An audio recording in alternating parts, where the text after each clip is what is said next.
কি কি দাও মূলাটা দেই খবর দাও মূলা কি লিখে দাও আমাকে এলাকায় আমাকে পাশের বাড়ি এই মূলা খাওয়ালে তালাক হয়ে গেছে মানুষে খায়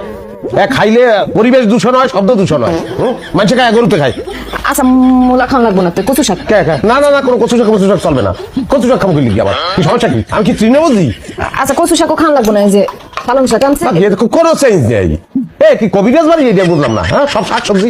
কোনো আমিষের ব্যবস্থা নাই হ্যাঁ মাছ টাছ কোনো কিছু ব্যবস্থা করে না খালি কইতেছে এটা খাও ওটা খাও এটা খাও হ্যাঁ এইগুলো এই সমস্ত জিনিসপত্র খাইলে এলে কি আমার শরীরে বল হইবে জামাই বাবাজি আজকাল মতো খাও আমি তো ভাবছি যে এইসব খাইলে তোমার শক্তি হবো এই জায়গা এই আয়োজনগুলো আমি করছি আপনি আউগারি ভাবেন ঠিক যে আমার জিগেই ভাববেন না ভাবির কালা ফালাইছে নেই আপনি আর আব্বাই খান আপনাকে শক্তি হোক এতক্ষণ ফিরে খালি শুনতেছি কইতেছি না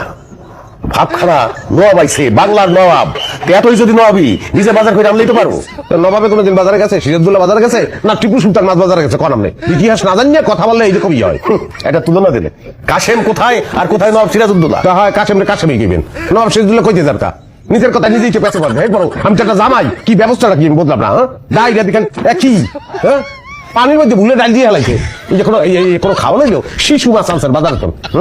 এই খাইলে মাছের উপর অত্যাচার করা হয় কাকিমা যাতো এত কথা না পেঁচাইয়া একটা ডিম ভাইজা নিয়ে আয় তবুও মুখটা বন্ধ কর কথা থামা সেই তো আন্ডার কথা কইয়া ঠান্ডা মেজাজটারে গরম করিয়ে দিচ্ছে আন্ডা কেন আন্ডা তোমার একটা লিস্ট করিয়ে দিচ্ছি আমি লিস্ট বারে দেখাও না তার মধ্যে কবুতরের মাংসের কথা লেখা ছিল আমার মনে আছে